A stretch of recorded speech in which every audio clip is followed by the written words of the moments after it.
I just wanna rip them off. I just wanna take you down. I just wanna lock you up, put you in jail, then make you my wife and make you my life. Cause all I wanna do is be with you. Ooh, girl, this is a pop song. We dancing all night long to this. Look at me, tick tock, everybody got one. Everybody wants to see me dance. Everybody wants to follow me. Look at my pants, they so wide, they so long. They make me look my dogs. Ooh, girl, I just wanna be your thong, girl. Get a ball in that crack, yeah, it'll feel nice. Not on a hot day though, it'd be too stanky. Ooh, girl, you so stanky, yeah. It's news time. Delivering to you the news you didn't know about, the news you didn't care about, and the news you didn't know you cared about. With host, Chad White. Now, here's that host, Chad White.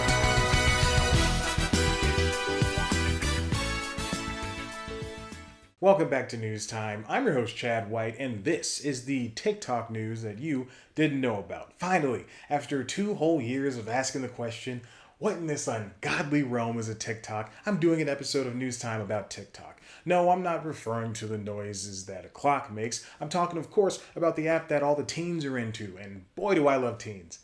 I mean, I'm good with teens. They can't get enough of me, nor I of them. I mean, I'm not trying to impress any teens, certainly not any nearby teens who threaten to beat me up later. This has gone wayward. What I'm trying to say is, teens love TikTok, I love teens, get used to it.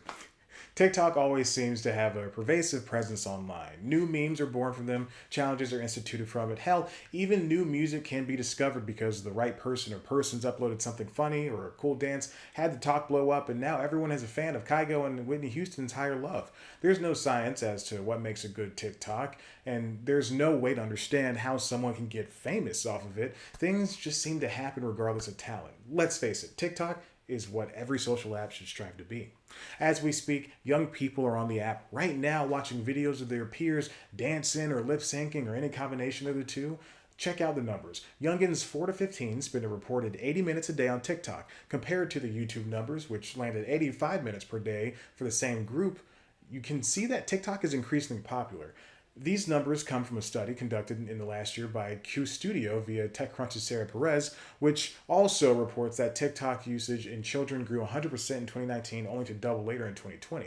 When the lockdowns during the coronavirus pandemic began, YouTube numbers started to trend downwards, not by much, due in part to kids returning their attention to TikTok.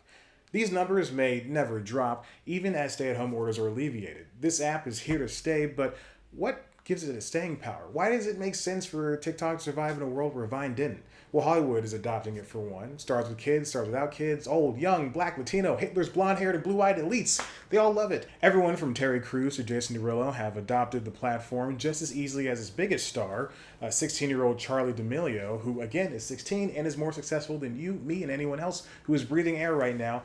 People like her, teens with large followings on social platforms such as TikTok, will live in Los Angeles mansions, as paid for by brands and advertisers, making content with each other. While the pandemic may have slowed them down, it didn't necessarily stop them. Because hashtag cloud over everything, let's get that trending. Also, hashtag AllBirthdays matter. On top of the mansions, millions of followers, and what I can only assume is a call to mom and dad asking what the difference is between a 1099 and W-9 forms, and why you have to fill both out for taxes. There's also the contention of elite TikTok. This part of the app isn't mired by all the attractive CWS kids caked in layers of makeup but pretending not to be and talking about hashtag mental health when the worst thing that's ever happened to them is not getting the latest iPhone in rose gold because Verizon was out of it, ultimately forcing them to settle on the stupid midnight green one. Elite TikTok is where the weirdos hang out. Many accounts are parodies on established brands, from Burger King to Dollar Tree. Even Swiffer, yeah, the quicker picker-upper, has an unofficial official account. These users don't represent the brand in any fashion. It's just all part of a joke. A joke I think I do get. New York Times internet culture reporter and light of my life, Taylor Lorenz, writes that the rise of elite TikTok is similar to those of weird Twitter and weird Facebook, both subsections of the popular social sites where the oblong people survived. Also, I mentioned my crush on New York Times' Taylor Lorenz for the second week in a row. Deal with it. TikTok is a global platform not only because of its reach with the youth, but because of its versatility. Like Vine, whole stories can be told in just a few seconds, and still like Vine, most of them aren't worth the journey. But the opportunity is there either way. On top of its accessible nature is its relative neutrality. Talkers, which looks like tokers in the script here, spend time on other apps too, such as YouTube, finding a revenue source there as well. Further, TikTok has a department dedicated to helping blossoming users grow their brands, which will bring in initial revenue offerings in the first place. The app alone brings in tons of cash via ads and app purchases for TikTok. TikTok looks like it has everything going for it, except it doesn't. Part of the reason why it's so popular is that it came from China, an area of the world with a large populace, thus a large adoption rate on most popular things. Don't check that math on that yet. TikTok owner ByteDance has gotten into multiple occasions of troubles due to music licensing issues and presumed Chinese surveillance. Then there's the idea the government is silencing its populace. This caused so much of a fervor that the company wanted to sell off TikTok altogether as late as Christmas of last year. That's the worst way to get rid of a used object. Waiting until 2 days before Christmas, they might as well have just gotten someone a gift card.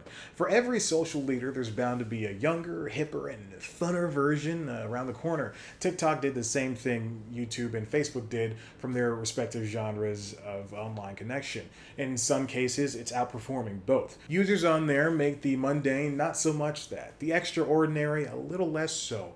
TikTok is the social site for the unsocial, and it's doing a really good job. For now, parents are joining, yet their kids aren't flinching. So it's doing something right. Speaking of doing something right, why don't you subscribe and check out one of our other videos? Of course, you can head to the website cpluscomedy.com where you'll go, oh my gosh, Chad, you talk to that person? So cool.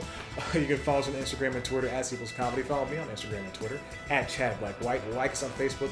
Listen to the Constitutionals podcast wherever you get your podcasts. And I'm going to try my hand at this TikTok thing again. Am I doing it right?